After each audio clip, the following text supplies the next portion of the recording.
नमस्कार दोस्तों, मैं हूं निरंजन कृष्णा और आप देख रहे हैं सब पर नजर। धनबाद में अब होटल में ठहरना महंगा हो सकता है। नगर निगम ने होटल के कमरे के लिए किराए पर 2 से 5% नगरीय पर्यटक कर लगाने का फैसला कर लिया। वहीं दूसरी ओर बिना नक्शे के बने भवनों के लिए राहत भरी खबर है। नगर निगम ने ऐसे भवन को नियमित करने के लिए नई नियमावली लागू कर दी है। धनबाद में अब होटल ठहरने के लिए लोगों को ज्यादा पैसे चुकाने पड़ सकते हैं। नगर निगम ने होटल रूम में रेट पर 2 से 5% नगरीय पर्यटक कर यानी कि सेस लागू कर दिया है। इसके लिए मंगलवार को अधिसूचना जारी कर दी गई है।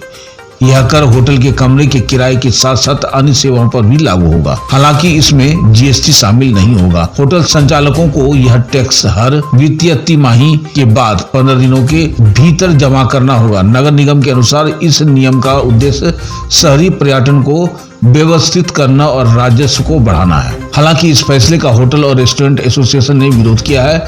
उनका कहना है कि पहले से ही कई तरह के टैक्स और शुल्क दिए जा रहे हैं। ऐसे में नए कर व्यवसाय पर अतिरिक्त बोझ डालेगा। इस नियम के तहत अब सभी होटल का रजिस्ट्रेशन अनिवार्य होगा। नए होटल को 7 दिनों के भीतर पंजीकरण कराना होगा। हर होटल को यूनिक आईडी दी जाएगी और समय पर टैक्स नहीं देने पर जुर्माना और ब्याज भी लगेगा। वहीं दूसरी ओर नगर निगम ने बिना नक्शा के बने भवनों को बड़ी राहत दी है। Jharkhand regularisation of unauthorised constructed building rules 2026 लागू कर दिया गया है। इसके तहत 31 दिसंबर 2024 तक बने भवनों को नियमित किया जाएगा। इसके लिए भवन मालिकों को 60 दिनों के भीतर ऑनलाइन आवेदन करना होगा। इस योजना के तहत केवल रईती जमीन पर बने भवन ही नियमित होंगे। अधिकतम 3 मंजिल या 10 मीटर ऊंचा तक के भवन मान्य होंगे। नक्शे स्वीकृत होने के बाद ऑक्यूपेंसी सर्टिफिकेट मिलेगा और पहले से चल रहे केस वापस ले लिए जाएंगे। हालांकि नाला, सरकारी या आदिवासी जमीन पर बने भवनों को इसका लाभ नहीं मिलेगा। नगर निगम के इस दोहरे फैसले से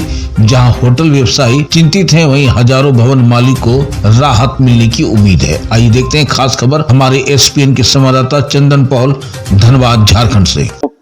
2-3 दिन पहले ही नियमावली प्राप्त हुई है होटल सेस के रिगार्डिंग। उसमें जितने भी हम लोगों के यहाँ पर होटल है धनबाद नगर निगम क्षेत्र में, उन सब का रजिस्ट्रेशन कराना है। रजिस्ट्रेशन करने के बाद कैटेगरीज बनी हुई है कि जिस होटल पे जितना % जीएसटी बनता है उसके हिसाब से 2, 2.5 और 5% तक हम लोगों का उसमें जो भी बिल वो देंगे उसमें 5% हम लोगों का भी ऐड करके देंगे, जिसका फिर हम लोग बाद में उन लोगों से वसूली करेंगे। तो ये एक जो मेजर चेंज आया है और हमको लग रहा है कि इससे हम लोगों को रेवेन्यू में काफी फायदा होगा। अभी हम लोगों का नोटिफिकेशन आया है, संकल्प आया है, तो हम लोग प्रयास कर रहे हैं कि जितना जल्दी हो सके सारे होटल वालों को हम लोगों ने न्यूज़पेपर में पब्लिश भी कर दिया। जितनी जल्दी वो लोग रजिस्ट्रेशन करा लेंगे हम लोग ये कार्रवाई स्टार्ट कर देंगे। और हम लोगों ने अपने फील्ड स्टाफ को भी इंस्ट्रक्शन दे दिया है कि वो सारे होटल वालों को जाके एक बार सूचना दे दें। और आने वाले 1 हफ्ते के अंदर हम लोग, चूंकि नया एक्ट आया है, बहुत सारे लोगों को अभी अवेयरनेस भी नहीं होगी, तो उनके लिए हम लोग एक वर्कशॉप टाइप का रखेंगे जिसमें जो भी इसके प्रावधान है उन लोगों को बताए जाएंगे। नियम में कार्रवाई होगी, वो नियम अनुसार कार्रवाई की जाएगी। नियमावली देख के हम लोग आपको डिटेल में बता पाएंगे। आया है नियमावली रेगुलराइजेशन के लिए। उसमें प्रावधान है कि अगर किसी का जो घर है या कोई भी बिल्डिंग है वो G+2 या 10 मीटर हाइट तक है या फिर 300 स्क्वायर मीटर तक है, तो उसको हम लोग रेगुलराइज कर सकते हैं। उसके प्रावधान दिए हुए हैं कि वो किस रेट पे रेगुलराइज किया जा सकता है, उसका भी डिटेल में क्राइटेरिया लिखा हुआ है। तो उसमें हम लोग भी इसको भी हम लोगों ने पत्राचार के वो न्यूज़पेपर के माध्यम से लोग पब्लिश किया है। और जरूरत पड़ेगी तो यहाँ पर जितने भी LTP वगैरह हैं उन लोगों को वर्कशॉप करके हम लोग उनको भी सूचित करेंगे ताकि वो लोग भी अपने स्तर से लोगों को बता सके। एक बार सर्वे हो जाएगी, असेसमेंट हो जाएगा, उसके बाद ही इसमें हम लोग कुछ डिटेल में बता पाएंगे। चूंकि अभी इसकी जानकारी मुझे जस्ट अभी मैं नियमावली का थॉरली अभी हम एग्जामिन नहीं किए हैं, लेकिन जिस हिसाब से व्यवसाय पहले से ही प्रभावित है, इस प्रकार से ऊपर से और कोई शेष लगाया जाना व्यवसाय को प्रभावित करने के दिशा में एक कदम है। सरकार का जब आ गया अधिसूचना तो वो तो उसी समय से वो प्रभाव में आ गया, लेकिन आखिर सरकार के ही हम लोग भी है, सारे होटल वाले उन्हीं के हैं।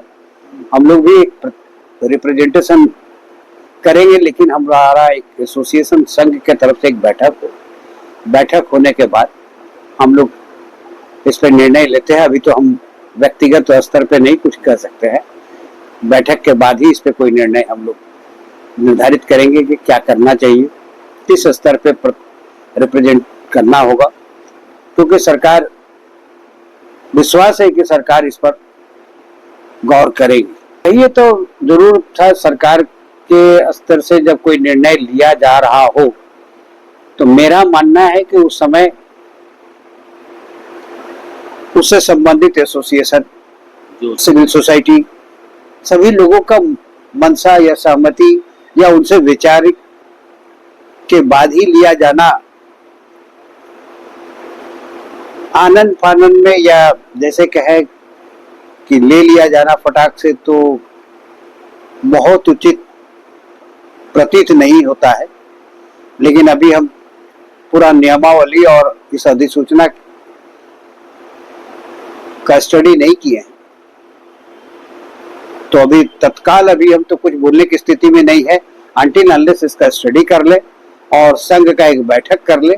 सरकार से ही करना है, सरकार, और हमको विश्वास है कि सरकार सुनेगी, बात को भी सुनेगी, कुछ ना कुछ तो जरूर सरकार इसका हल निकालेगी, क्योंकि उनके राज्य के तो वो मुखिया हैं ही और राज्य के हम सभी उनके प्रजा है, तो कहीं ना कहीं हमारे बात को दरकिनार नहीं करना चाहिए। कुछ एक सामंजस्य जरूर बनना चाहिए।